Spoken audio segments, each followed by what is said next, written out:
Dans les rues paisibles de Stockholm, la menace du Covid-19 passe relativement inaperçue.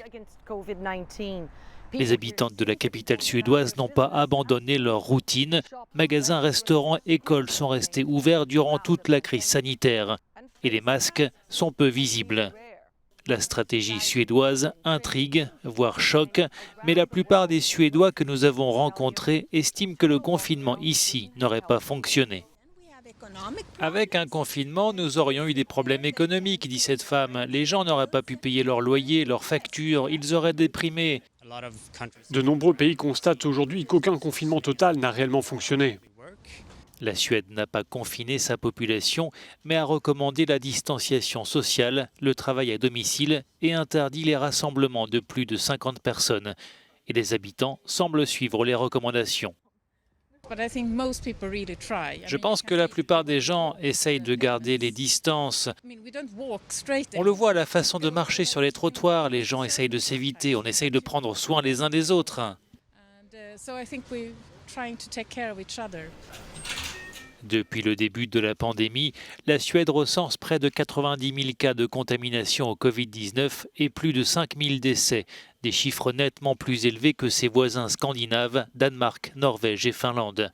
Mais le nombre de morts par habitant en Suède reste en dessous d'autres pays européens comme l'Italie, l'Espagne, le Royaume-Uni ou la Belgique, qui ont pourtant imposé des mesures de restriction bien plus strictes. La stratégie suédoise sans confinement était-elle la bonne ? Nous avons rencontré l'architecte de cette politique sanitaire. Ce n'est pas une maladie dont nous allons nous débarrasser. Nous devons la maintenir à un niveau gérable pour notre système hospitalier. À l'heure actuelle, il n'y a plus beaucoup de cas. Les établissements de soins de longue durée sont plutôt épargnés. Le niveau de propagation du coronavirus reste donc pour l'heure acceptable. On est dans l'attente d'un vaccin qui, espérons-le, nous permettra de sortir de cette crise. Mais pour ceux qui sont confrontés à la maladie, la Suède ne devrait pas crier victoire trop vite. Les autorités auraient dû nous dire plus rapidement à quel point la menace était sérieuse. Emma fait partie de la catégorie dite des longs transporteurs. Elle a été diagnostiquée positive au Covid-19 il y a 6 mois. Cela fait 6 mois que vous êtes malade. Oui. Et aujourd'hui, comment vous sentez-vous ?